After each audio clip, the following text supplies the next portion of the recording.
In this video, we're going to be talking about this horse versus this horse and the differences and why it matters. So as he heads off to the right here, I would describe this walk as tight. He is tight in his body. I would also say he's tight in his mind, and perhaps there's not enough information here in this video yet to go there, but most definitely there is some tension or tightness in the body that I don't think is beneficial. And I say that because he is bobbing his head up and back, up and back, up and back with every step. He is retracting his head and neck as he walks rather than extending or telescoping, or words I may use later in this video. Now, not all tension is bad. In fact, I think some of the tension and springiness that he has in this walk is actually more helpful to his body than the walk that we'll see a little bit later as he starts to relax. Helpful may be an interesting word to use there, but do I think that the tension or the uptightness is a good thing? I certainly don't, but I do think when he is in this state, he is a little bit more balanced in that he is not quite so heavy in his front end and pulling as much with the front legs as he does when we see him a little bit more relaxed and heading to the left. So here, at this point, he is now getting more relaxed. If we're going to talk on a nervous system level, he's probably more on the parasympathetic side than he was in that first clip. But you can see now how he's heavier in that front end, pulling more with the front legs than pushing with the back legs. Another thing is he puts a lot of weight on that left front leg. We're going to show a takeoff here to describe what I'm talking about. His very first step, and we'll slow it down in just a second, his very first step is immediately stepping off of the train track and to the left, right there. And then I do some body language, you could say, some gesturing, and the rope helps me out to shift him back to his right.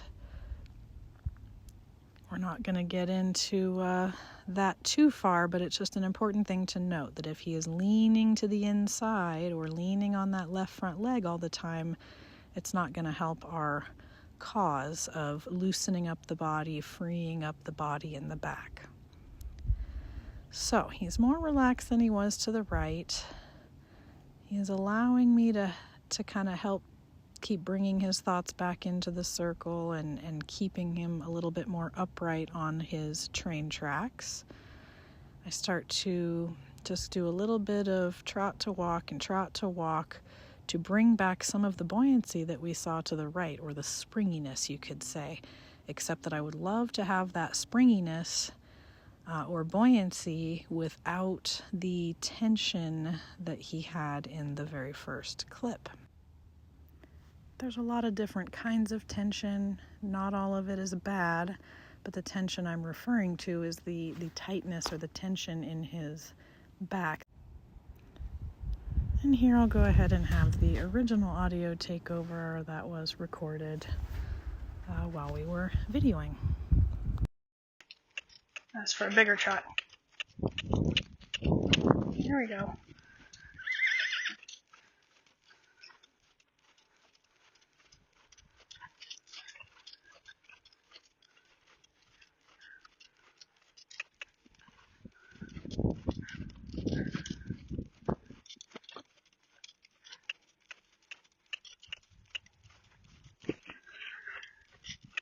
Now, when he's being so well behaved, there we go.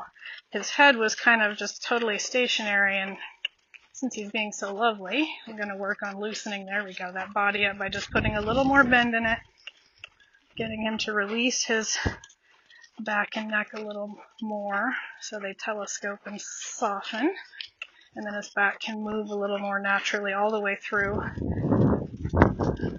the whole spine. There we go.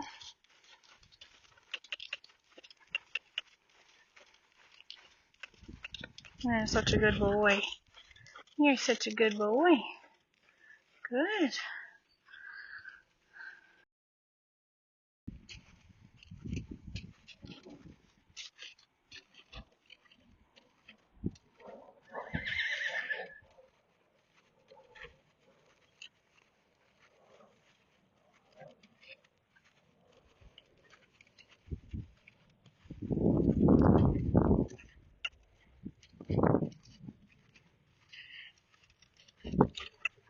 Get that head over there. No.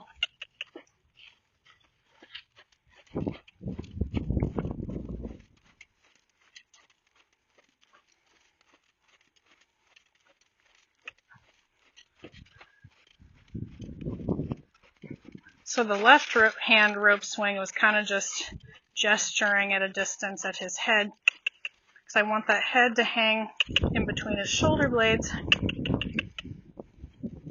He's on his way to weird mental or physical things when he holds that head to the inside of his shoulder or the inside of his train track. Here we see him being very well behaved, but he's got that, what I would call a backwards neck and kind of a stationary, uptight neck and head. There, we're going to let some go. I'm just going to keep shaping him and see if he can relax a little. I think we're holding something in here. Do it again. Again.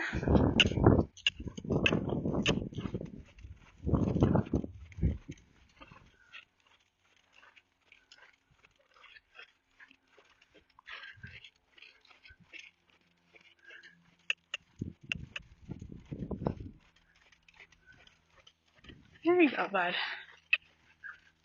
So I'm just shaping a little, thinking of energetically pushing those ribs out just a little. There you go. So that we can get a little relaxing of the back, so the neck will relax and telescope. Good. I know.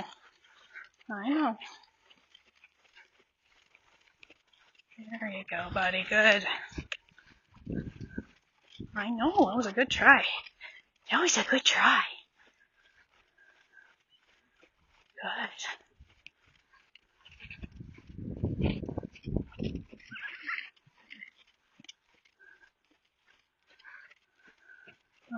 Good. Stretchies. Good job.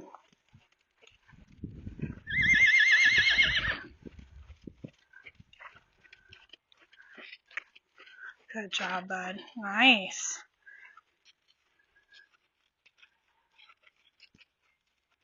All right.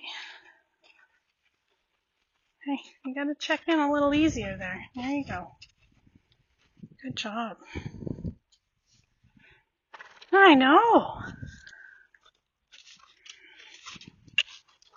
There we go. So taking some of that weight out of his left shoulder. There you go. There you go. Thank you. Thank you.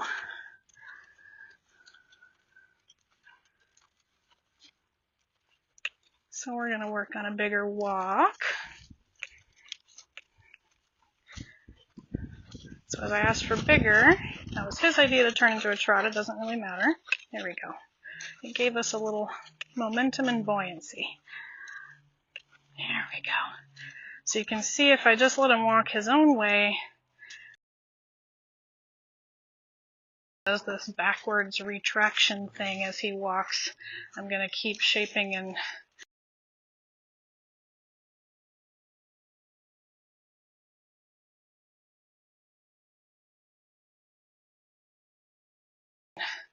helping him along. There we go, till he lets that backwardsness go and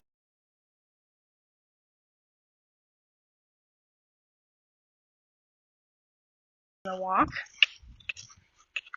And it may turn into a trot for that to happen. There we go. No, we're not going to roll. Maybe we'll ask for a trot. Good.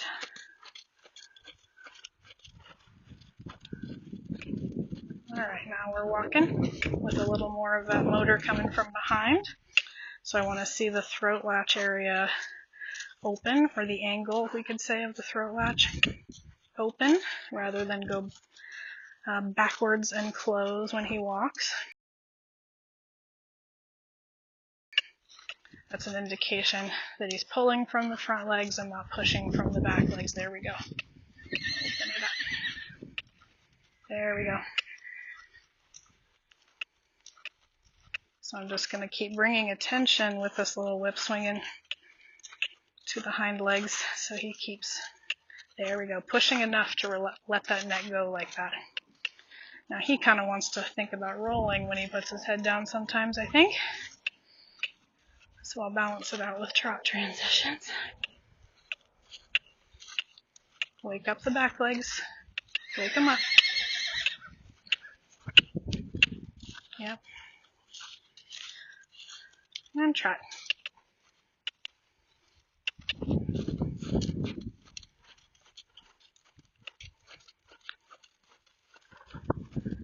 Over here. Good.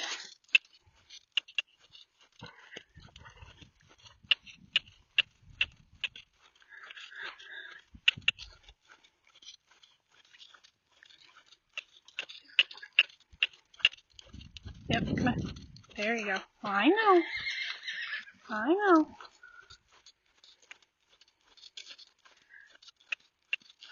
So the head, I would say here, is frozen, head and neck. Going to help shape a little more curve. There we go. And then the throat latch starts to open. You can walk. I know. It's been a big day. You can walk. We just can't do the backwards walk. Yes. There we go. All four legs working. Good. And trot. Come on.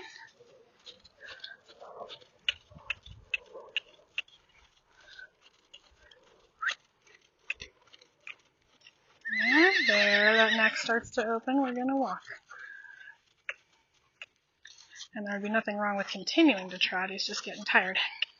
And when we first walk, he wants to go back to that habit of the backwards walk, and then I just encourage the hind end a little more till I see the neck relax and the throat latch open. Okay.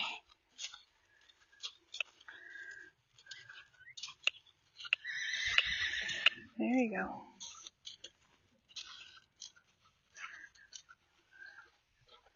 Gonna go the other way.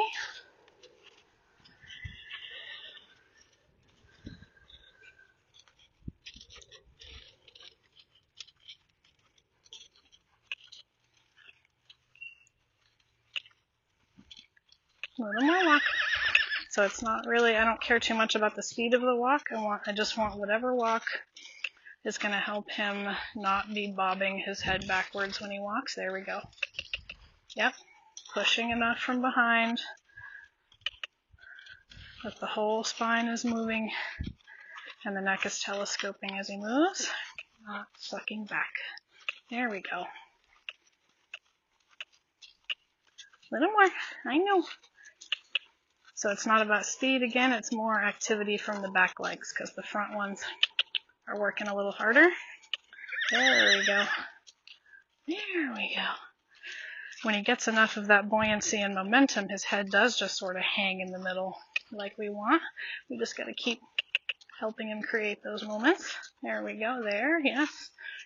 Nice. Nice. Very good. Very good. Oh. Good. Okay, little trot, just a little. Just a little.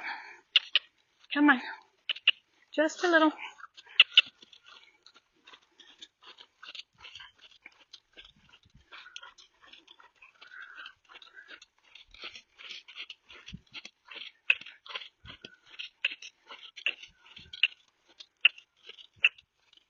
There you go. Yeah, that's the one. Now take that shape into a walk. Good job. Yes. Keep those back legs going. Good job. Good. Good.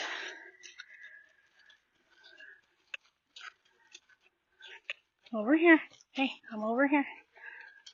Thank you. Why, thank you.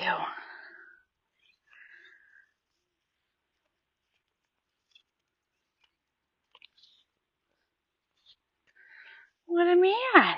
Huh.